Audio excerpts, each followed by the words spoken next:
Stone Cold Prose, building better words.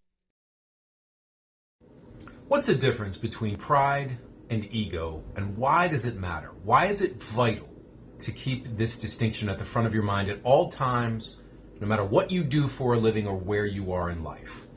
Well, we're about to find out. Hi guys, welcome back to Stone Cold Prose, where we build better words, better thoughts, and better men. I'm Miles Watson, novelist and author of numerous award-winning series, including Cage Life, Sinner's Cross, and The Chronicles of Magnus. I worked in Hollywood for 12 years, law enforcement for another 10, and now I break it all down and build it back better. So let's get into this. When I look at popular culture today, when I look at the workspace, when I look at everyday human interaction, one of the things I'm really struck by is the difference between pride and ego. Now, pride is a good thing. Pride comes from inner confidence. Pride is a way of drawing a red line in your mind that says, beyond this, you can't push me. You may be willing to dish it out, but I ain't willing to take it. And if you cross this line, I'm going to identify as a motherfucking problem. That's pride. Pride is a way of keeping your dignity as a man, as a woman, as a human being on this earth. It's a weapon against bullying, sadism, and exploitation. And sometimes it's the only weapon we have. Ego is the opposite. Egotism comes from fear and insecurity. Just like pride comes from knowing exactly who you are, ego comes from an inner fear and insecurity, a sense of weakness that comes from knowing who you are all too well and not wanting to change it, but instead hiding behind bluster, behind facade, beyond displays of arrogance. The infamous lawyer Roy Cohn once remarked, "I own and operate a ferocious ego." He meant that as a compliment to himself, but it's actually an admission of weakness. It's an admission of moral cowardice. It's an admission that you lack substance and fortitude. Now, you often see this in the boxing ring, on the mats and in the cage, where big talkers tend to take a knee or tap out when they're really pushed. They're good at aggression, but bad at fighting.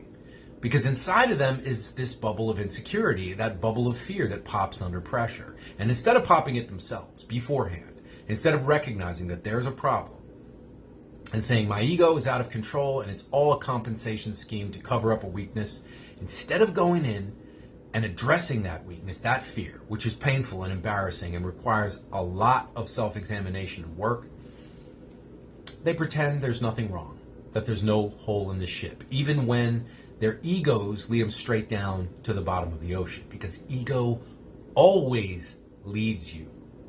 You never lead it. Folks, we're talking about control, but there are two forms. Pride is when you try to control circumstances to your favor, and you do it in a way that preserves your agency and dignity and allows you to be realistic about the situation that you're in.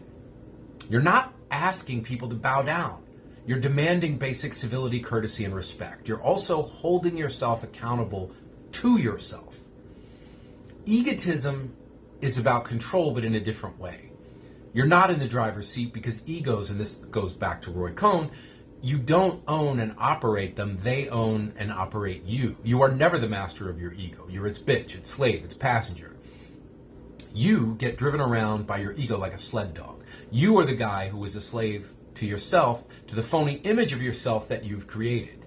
And you can get away with it for a long time because most people today are so obsessed with the way other people talk and look, they never ask if there's any underlying substance there. They react to the image as if it's real. But my question to the loudmouth and the show-off and the bully is always, what are you hiding, man? A man with confidence wouldn't behave that way because he's at a state of emotional equilibrium. The same respect he demands from others, he gives to others.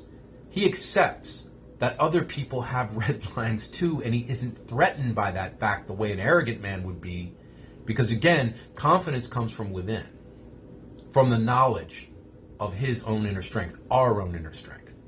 Now, we're told that pride is a sin. Why?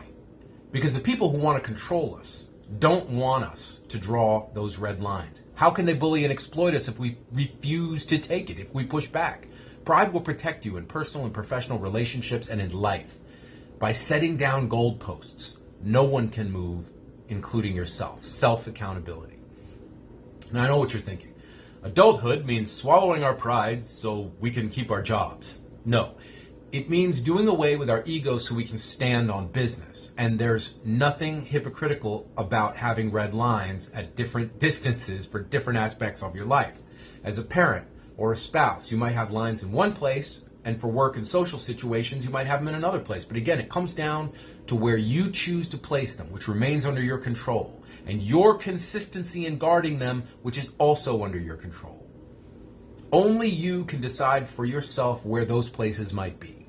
I have often found that bullies do respect red lines if you defend them with sufficient force. If no other reason, then they don't think it's worth their time to pick on somebody who's going to fight back. When I myself am in the wrong, I always feel my ego kick in like a supercharger when I'm confronted about it. And to avoid being led around by that ego into the dark place, I have this George Costanza moment where I do the exact opposite of what my ego is demanding that I do. If it's telling me don't apologize, I apologize. If it says make excuses, I say no excuses. It hurts. Boy, does it hurt. But that's a good sign, and we'll get into that in just a second. Now, when I look at the world today, what I see is this inability to make mistakes. Not only in the political sphere where you expect it, but in my old place of work, the entertainment industry. And while I love to go on and on about how woke ideology is behind this, that, and the other thing, the problem here is one of emotional maturity, which has nothing to do with that. It is a product of the age we live in. Let's take the gaming industry. The game Concord, developed by Firewalk for Sony, was a record-breaking disaster financially, which may have lost about $500 million. Now, I worked in games for 9 years, and I know that industry pretty well, and I've seen my share of projects that tanked. I've been in on them. And in the old days, the devs would have said something like, "We're heartbroken over the reception of this game, but the marketplace has spoken. We're listening to your criticisms and we'll take them to heart going forward." Maybe they wouldn't have believed it, but they would have said it. Not anymore. Today, the ego drives the bus. Concord fails, Assassin's Creed is a disaster, Dragon Age is staggering, and there's simply no accountability for these failures. What we get instead from these people is shame, guilt, insults, gaslighting, anything but an apology or even an acknowledgement that there was a problem. Again, it's ego. And it's why the industry as a whole, including the film and TV industries, is so fraught with failures, now more than ever. You can't fix it if you won't admit it's broke. Now, it's normal when you put blood, sweat, and tears into something that you expect a return on your investment. And this is where it all circles back to pride. A proud man, when he fails, will say, "Well, I tried hard, but is there anything I could have done better in retrospect?" And yes, if the answer is yes, he knows there's more work to be done. And if the answer is no, he can hold his head up knowing he did his best. Again, he seeks only his own approval.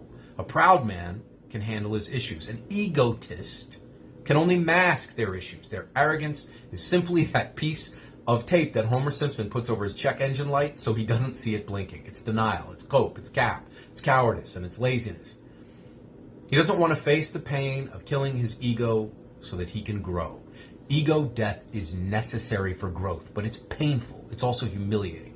If you've ever been in shape and you've gotten out of shape and then gone back to the gym or whatever your fitness jam was and felt shame that you let yourself go and you have to start over, that's painful. You have to abase yourself, which is not swallowing pride, but killing egotism. And bringing about that ego death is like getting into the ring with an opponent who knows all your moves. And of course he does, because it's you. You're fighting yourself. You're going toe-to-toe with the most dangerous opponent you'll ever have in your life, which is you. And to beat yourself and to knock yourself out is also to lose.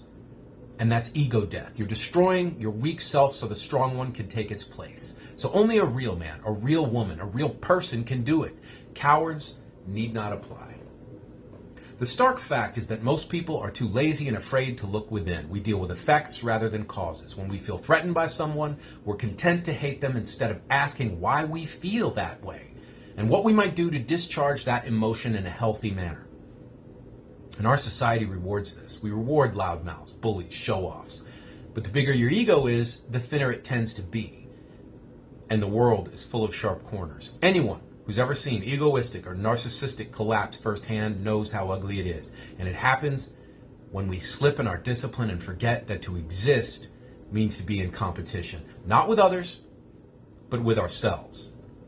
The competition is with our devils, our addictions, our fears, our jealousies, our bigotries, our insecurities.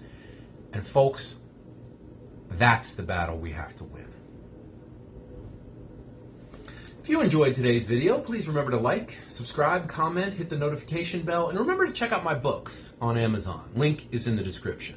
See you next time, and until then, stay cold.